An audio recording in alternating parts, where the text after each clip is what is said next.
একটা ভয়ঙ্কর হাদিস বলেছেন, এই হাদিসটা যতবার পড়ি থরথর করে আত্মাটা কাঁপে। কিয়ামতের দিন আল্লাহ তাআলা অনেক শহীদকে বলবেন তুই জাহান্নামে যাও। সে বলবে আল্লাহ আমি জাহান্নামে যাবো, আমি তো রক্ত দিয়েছি তোমার জন্য, লিইলাহি কালিমাতিল্লাহ,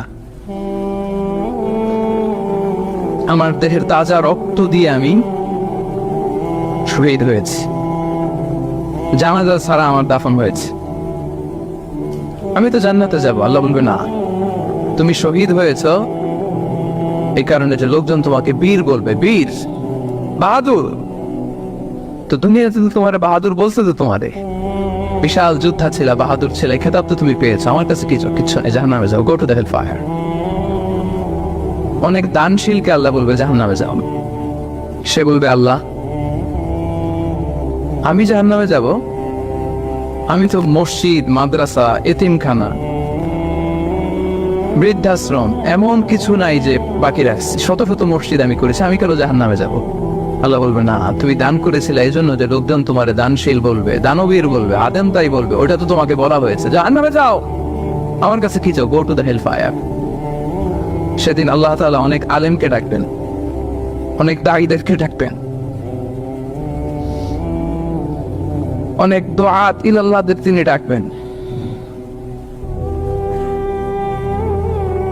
Because of Allah, you never know, but we know, and then we know. সেদিন অনেক দুআত ইলাল্লাহদেরকে ডেকে আল্লাহ বলবেন যে তুমিও জাহান্নামে যাবে। সে বলবে আল্লাহ কেন? আমি মানুষকে কোরআন শিখিয়েছি, আমি মানুষকে হাদিস শিখিয়েছি, আমার কথা শুনে অনেক নামাজ পড়েছে, আমার কথা শুনে অনেকের দাড়ি রেখেছে, আগে সুদ খেত, আমার কথা শুনে সুদ বন্ধ করেছে, আমার কথা শুনে তো আল্লাহ এরা নামাজি হয়ে গিয়েছে। দ্য এন্টায়ার সোসাইটি সুদ বন্ধ করেছে, নামাজ ধরেছে, তারা ফরজ যাকাত দিত, আমি কেন জাহান্নামে যাব?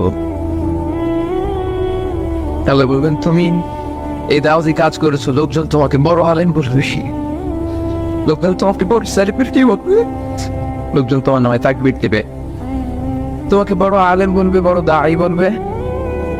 এটা তো বলা হতো তোমাকে দুনিয়াতে, আল্লাহ মা বলে ডাকা হতো তোমাকে, বাহারুল উলুম বলা হতো তোমাকে, এনের সাগর, অনেক বড় দাঈ, অনেক বড় সেলিব্রিটি তোমাকে বলা হতো এই দুনিয়াতে। তো যা চেয়েছো তা তো পেয়েছো, আমার কাছে কি চাও?